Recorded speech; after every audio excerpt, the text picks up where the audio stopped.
Hi everyone.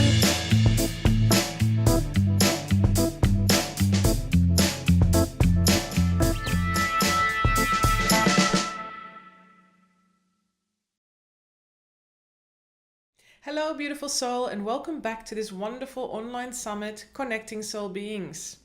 Today I have the great pleasure to introduce you to Gema Ramirez. Gema is a conscious business coach, a writer and an inspirational speaker, and she's based in Spain. Today we have a conversation around leadership, but not just leadership. We actually talk about conscious leadership. What can we do to become a conscious leader for ourselves and the people around us, but most and foremost, a conscious leader for our life? What can we focus on to remove those things that may prevent us from becoming a conscious leader? It is an awesome conversation, and I invite you to grab yourself a cup of coffee or tea, sit back and relax and enjoy. So Gemma, talk us through what's conscious leadership and how did you get into this? Well, for me, conscious leadership is my purpose of my life. It's my vision and my goal. And I have this big vision for humanity when everyone becomes a conscious leader. And I might not see it over my lifetime, and that's okay. But the reason I believe that conscious leadership is the solution of today's challenges that we have in the world, in humanity, is because when people embrace conscious leadership, which is leading from the heart, from values such as love and compassion, you cannot really do any harm to any other human being or to any living being or to the planet. So because of that, you as a person, as an individual, as a group, as a community, as a business, will not only develop solutions that will not harm each other and the planet, but will be beneficial for other people. Mm-hmm. So that was conscious leadership means. And to me, it's a compilation of all kind of moral leadership models that are about, like servant leadership, inspirational leadership, all this spiritual leadership. To me, it kind of is a summary of all these types of leadership. And I'm very passionate about it, and I came through this and found that was my purpose through kind of life changes. I decided to leave the corporate world and become a coach. And at the same time, while I was working in the corporate world, I was very much into my spirituality, and I developed quite a lot that way. And then I came across this conscious business course that Humanities team provides, and I did that. And that kind of opens up into what conscious businesses are. And I decided, well, behind any conscious business, there is a conscious leader. So the key is to change the leaders, basically everyone.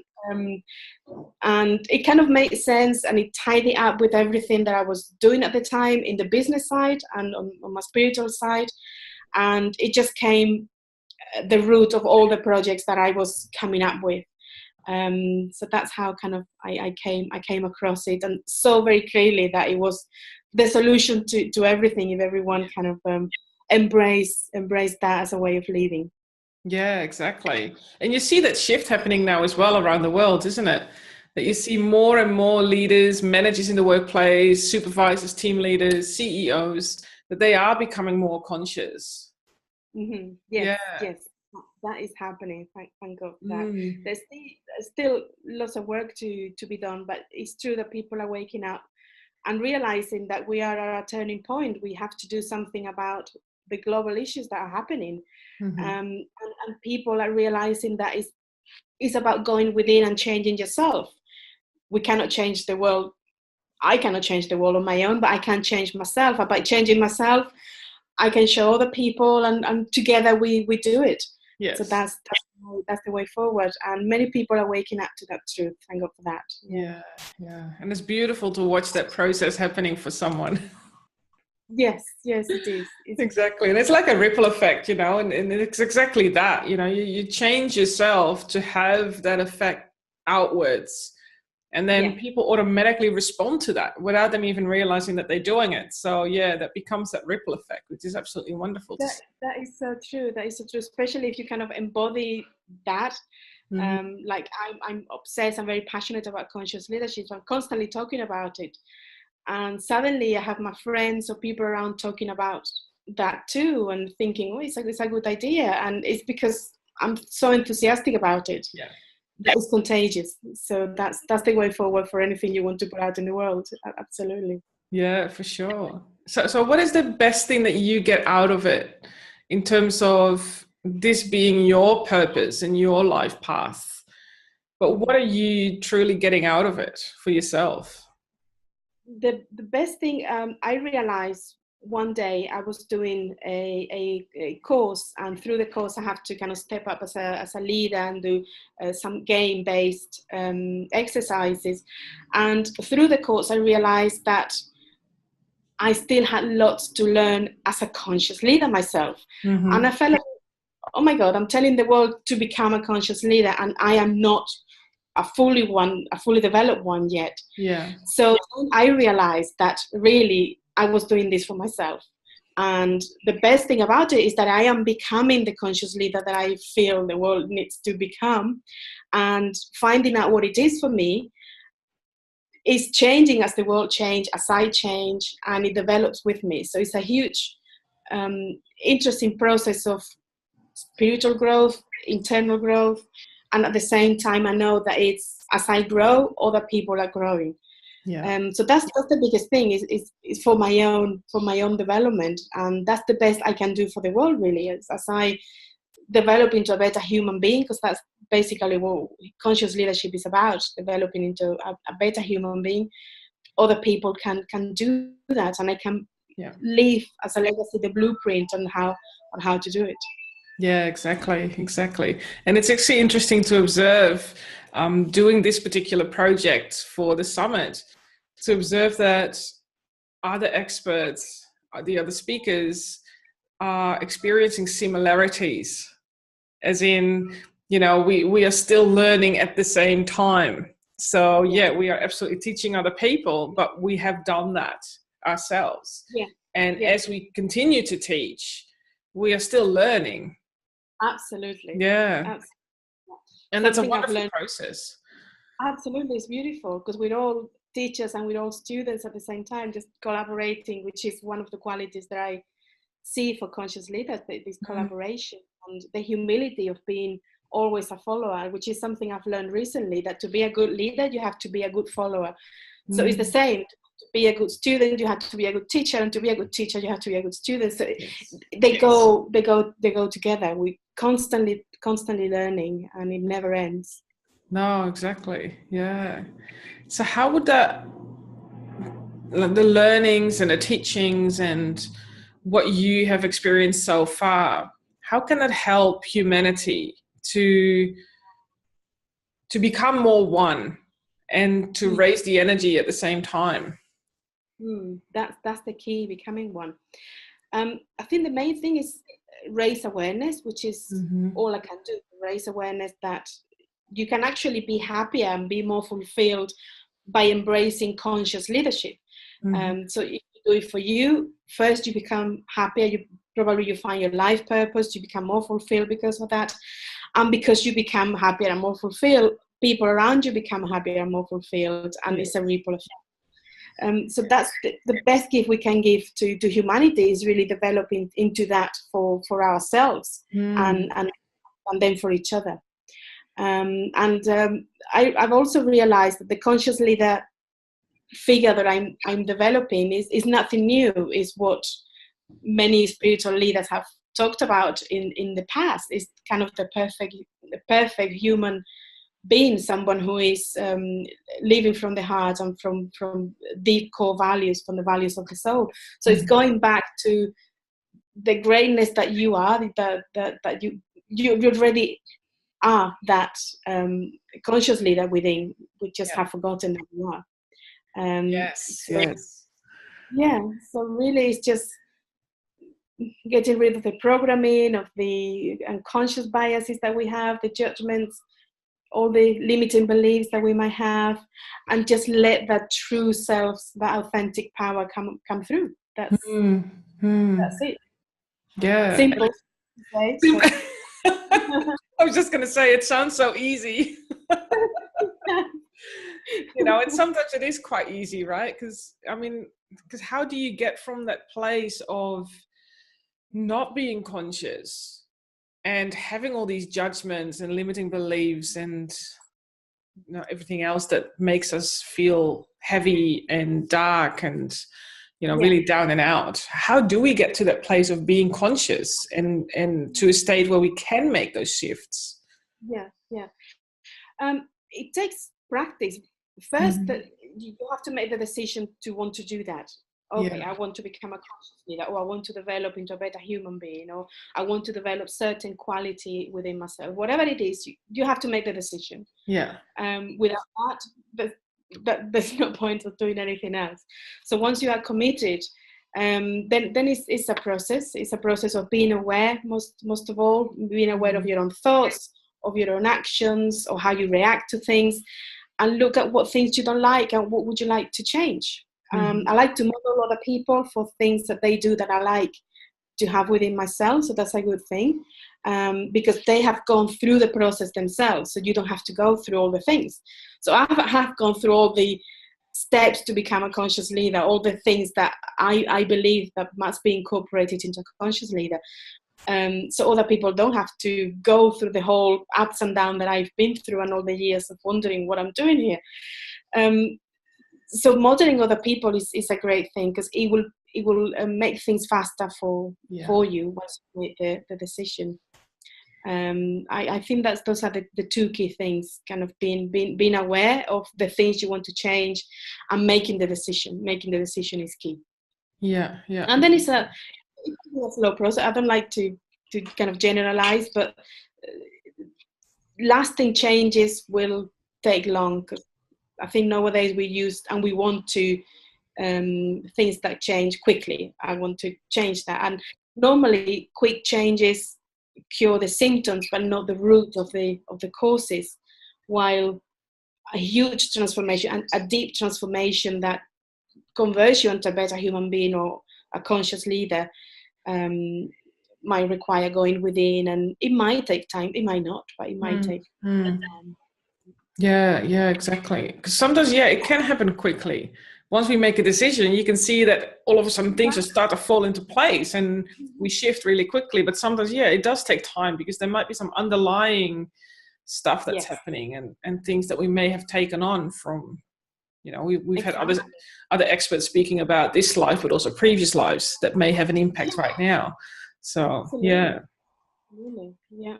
Absolutely. Yeah. It could be a slow process, and like you said, once you heal or restore or transform something else comes up, and sometimes you go on a spiral. But I dealt with that 10 years ago. Why is it coming up again? But maybe it's something that you have to deal with in this lifetime. That it comes in different stages and in different levels for you to be aware of it and know it, whatever it is, at a deeper level. It requires a deep patience. Yes. To go through certain process sometimes. And self-love is very important as well, and it's something you develop as you grow as a conscious leader. I've seen as a coach, I've seen that so many core issues in many people is lack of self-love, low self-esteem, and that goes into lots of different self-belief about yourself, and I've been through it myself.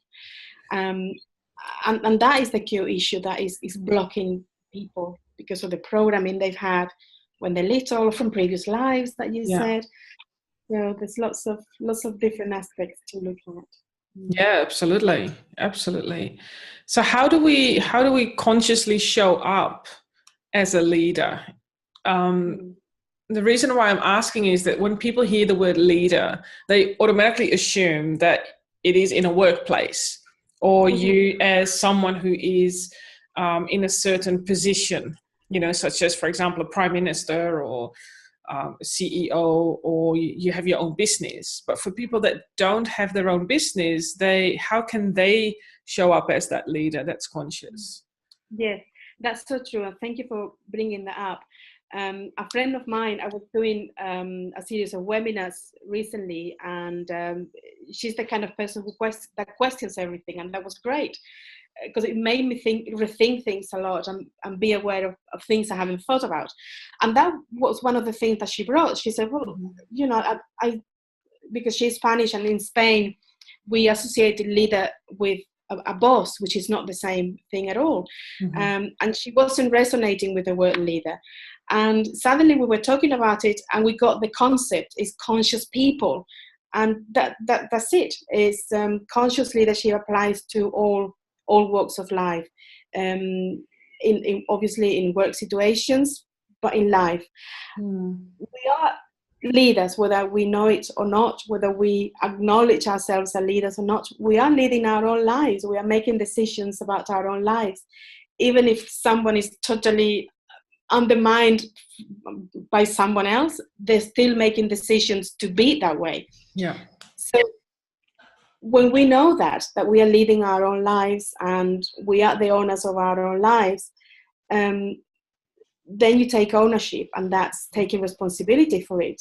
And about living the victimhood mentality on one side and becoming the owner of your own life and driving your own life. So taking responsibility is a big thing for conscious leadership, and that is a big thing to say, because I know that many people are scared of the word responsibility. I was one of them a long time ago. But it's true. We are responsible for our own happiness, and it's a matter of choices. Yeah. You decide to become happy, and then you start making changes, and you realize that being happy is a decision, it's not a destination. It's a decision you make every single moment.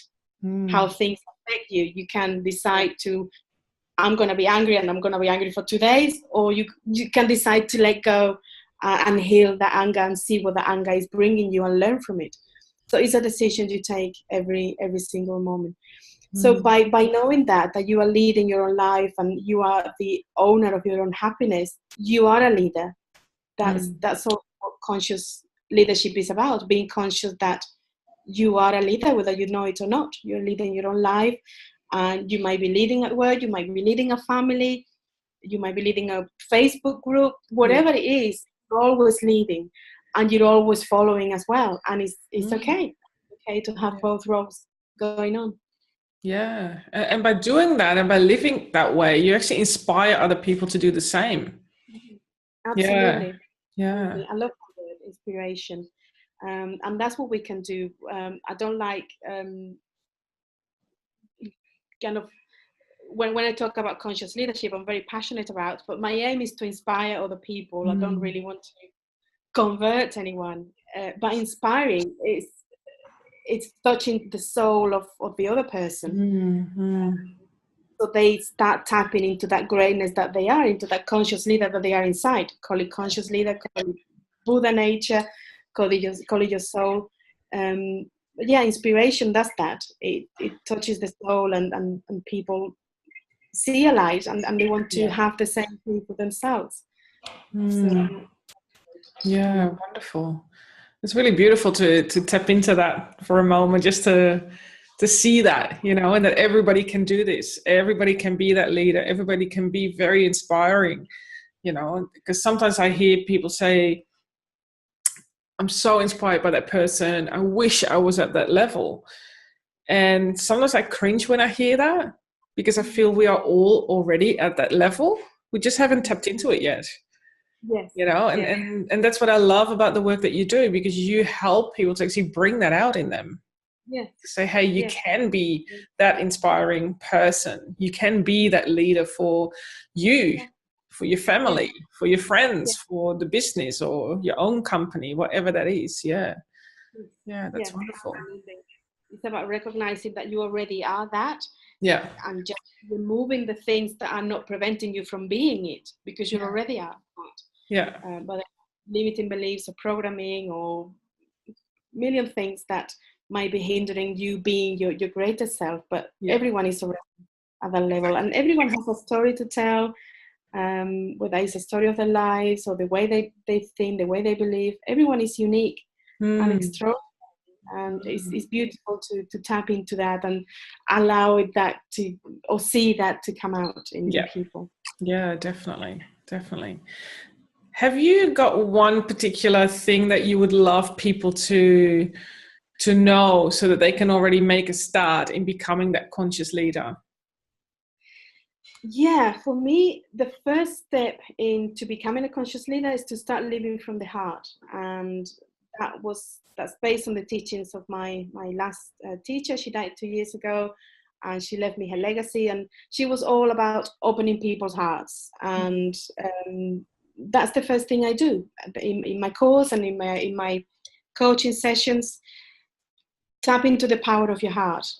She used to say, to go into the new world, we must go with an open heart. There's no other way. And I hear that sentence in different ways so many times these days from different people as well. And it's so true, because your heart, and we're not talking about the physical heart, is kind of the sacred heart, the spiritual heart, where I believe that's where the soul lives or connects with our bodies.